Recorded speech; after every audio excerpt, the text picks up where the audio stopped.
शुभ रात्रि। आपके special someone अभी क्या सोच रहे हैं ये जानने की कोशिश करेंगे। आज का रीडिंग रहेगा कलेक्टिव। 5 कार्ड लेंगे दोनों में से और एक लव मैसेज देख लेंगे। क्विक रीडिंग होगा।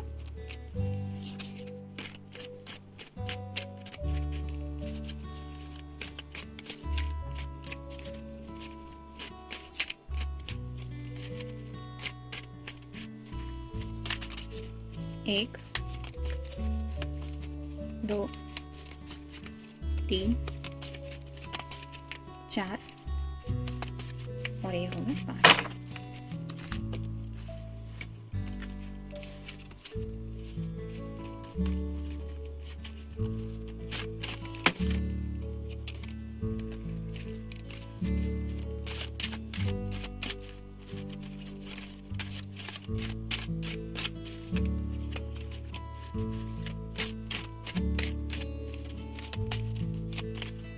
एक, दो, 3, 4 और ये 5।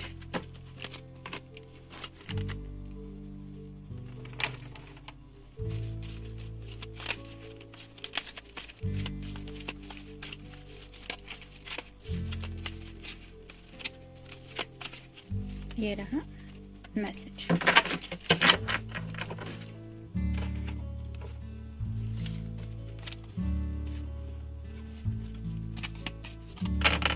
देखते हैं कार्ड्स क्या कहते हैं।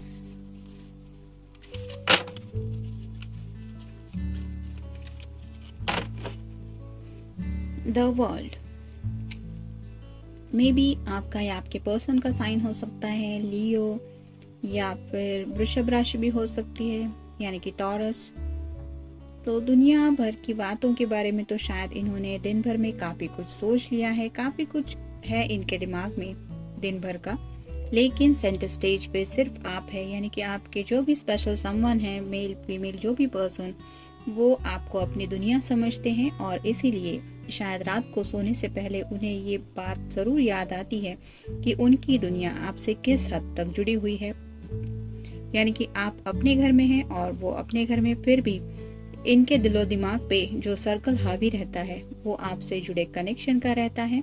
और उसी कनेक्शन की सेंटर स्टेज पे जब वो आपको इमेजिन करते हैं तो उनके थॉट्स चलना शुरू होता है। यानी कि उनकी दुनिया आपसे किस हद तक कनेक्टेड है, कितने दोनों आप एक दूसरे से जुड़े हुए हैं, कितना अटैचमेंट है, ये सब बातें शायद उनके मन में बार बार आती हैं और यही बातें शायद अभी भी वो सोच रहे हैं। नेक्स्ट है द जजमेंट। वेकअप कॉल दिया जा रहा है एंजल की तरफ से भी, उन्हें शायद कुछ एहसास करवा दिया जा रहा है रिगार्डिंग आपके मोहब्बत के बारे में। इसीलिए शायद ये फैमिली तक का कुछ सोच रहे हैं। यहाँ पे आप देख सकते हैं एक कपल है और एक छोटा सा किड है, छोटा सा बच्चा है। तो ऐसे ही शायद कुछ फैमिली भी आपके साथ इमेजिन कर रहे हैं राइट नाउ। नेक्स्ट है द सन।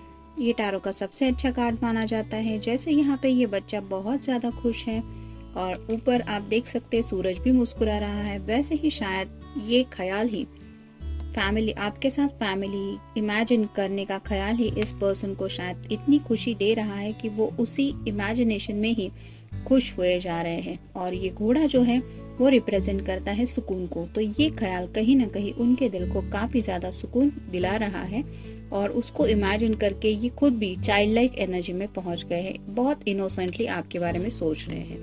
नेक्स्ट है 10 of swords. Air sign Gemini, Libra या फिर एक्वेरियस। तो कुछ बातें हैं जो शायद थोड़ी कॉम्प्लिकेटेड थी, मतलब इन्होंने एक्सप्रेस करनी चाहिए थी लेकिन वो एक्सप्रेस नहीं कर पाए। उनके बारे में भी कुछ सोचा जा रहा है, कुछ पेनफुल भी थॉट्स है। ऐसा नहीं है कि सिर्फ रोमांटिक थॉट्स ही हैं, कुछ पेनफुल भी बातें शायद वो करना चाहते थे। लेकिन 10 मतलब कंप्लीशन का कार्ड होता है, तो शायद इस पेनफुल एनर्जी से वो बाहर निकल रहे हैं। लेकिन थोड़ा सा कुछ दर्द के बारे में भी सोचा जा रहा है। मे बी इन पास्ट में कुछ ऐसा हुआ है, लाइक उनके कुछ सपने वगैरह टूट चुके हैं ऑलरेडी, या फिर होता है ना कई बार कि जो हम इमेजिन करते हैं वो रियलिटी में नहीं पॉसिबल हो पाता। तो ऐसा शायद कोई डर कोई ऐसा सपना या फिर ऐसा ख्याल, वो भी शायद हो सकता है कि ये सब इमेजिन करते, मतलब हैप्पीनेस को इमेजिन करते वक्त कुछ सैडनेस भी शायद उनके मन में आया है। इस वजह से शायद ये 10 ऑफ सॉर्ड्स का कार्ड आया है। नेक्स्ट है 8 of pentacles, earth sign, Taurus, Virgo या फिर कैप्रिकॉर्न। जैसे यहाँ पे पीछे की तरफ ये सभी पेंटिकल्स है, उन सब पे एक एक स्टार बना हुआ है, लेकिन इस पर्सन का पूरा ध्यान इस एक पेंटिकल की तरफ है और उसकी तरफ ये बारीकी से देख रहे हैं। वैसे ही आपके पर्सन को भी पता है कि राइट नाउ वो अगर अपनी फैमिली के साथ है, मे भी हो सकता है कोई वर्क रिलेटेड प्रोजेक्ट भी पूरा कर रहे हैं, सुबह शायद काम पे भी उन्हें जाना है, हो सकता है बहुत सारे रिस्पॉन्सिबिलिटीज भी हैं, लेकिन फिर भी वो जब भी थोड़ा सा रिलैक्स खुद को फील करते हैं तब अपने दिल के रियल फीलिंग्स के बारे में, यानी कि अपने दिल की जो विश है उसके बारे में सोचने लगते हैं और कहीं ना कहीं वो थॉट उन्हें आपसे ज्यादा कनेक्ट कर देता है। इस वजह से ये ऐसे स्लाइटली मुस्कुरा रहे हैं शायद राइट नाउ भी। डीना, तो कुछ बातें हैं जो शायद ये एक्सेप्ट करने की कोशिश कर रहे हैं, या फिर उन्हें लगता है कि वो अगर बातें वो आपके सामने कहेंगे तो शायद आप उन्हें डिनाई करेंगे। मतलब कोई ऐसा उनका प्लान हो सकता है, मे बी उसको आप मना कर सकते हैं, या फिर उनका ऐसा कोई एक थॉट हो सकता है जिसके ऊपर आप अग्री नहीं कर सकते, ऐसा भी कुछ हो सकता है। कॉम्प्लिकेशंस, तो कहीं ना कहीं अपने थॉट्स को लेके ही उन्हें थोड़े से कॉम्प्लिकेशंस महसूस हो रहे हैं। जैसे यहाँ पे 10 ऑफ सॉर्ड्स की एनर्जी में हमने देखा कि सोच के ही ये अपने थॉट्स एक्सप्रेस करने के बारे में सोच रहे हैं और कहीं ना कहीं वहीं से उन्हें लगता है कि थोड़ा सा पेन शायद यहाँ पे है। मतलब अपनी जुबान से कई बार हम जब सही तरीके से बातें एक्सप्रेस नहीं कर पाते तो कहीं ना कहीं इनडायरेक्टली हम कॉम्प्लिकेशंस को इनविटेशन दे देते हैं, और ऐसा ही शायद इस पर्सन को लग रहा है। मतलब कहना तो कुछ और चाहते हैं और कहीं जुबान से कुछ और निकल गया तो पता नहीं क्या कॉम्प्लिकेशंस होंगे। नेक्स्ट है टेक्स्ट। हो सकता है आपको टेक्स्ट आया है उनका, या फिर सुबह तक आ जाएगा क्योंकि ऐसा उनके मन में तो चल रहा है, या फिर आपके पास्ट में दोनों के जो भी टेक्स्ट एक्सचेंज हुए हैं मे बी उनको देख के कुछ सोचा जा रहा है। डे ड्रीमिंग, तो काफी ज्यादा डे ड्रीमिंग तो किया ही है इन्होंने दिन भर में, और शायद अब रात के वक्त भी यही कंटिन्यू कर रहे हैं। मतलब किसी सपने के बारे में तो सोच ही रहे हैं, और वो सपना क्या है ये तो हमने इस कार्ड में देखा ही। आपके साथ फैमिली पूरी जो इमेजिन कर रहे हैं। क्रेजी, उसी थॉट को सोच के थोड़े से क्रेजी भी फील कर रहे हैं, यानी कि आपके सामने ये थॉट रखने भी है और ऊपर से उन्हें लगता है कि आपको ये सब बता के कहीं बात बिगड़ गई तो शायद उन्हें कॉम्प्लिकेशंस फेस करने पड़ेंगे। इस वजह से शायद ये क्रेजी फील कर रहे हैं। देखते हैं उनकी तरफ से लव मैसेज क्या है। I love you because you always give me cute names.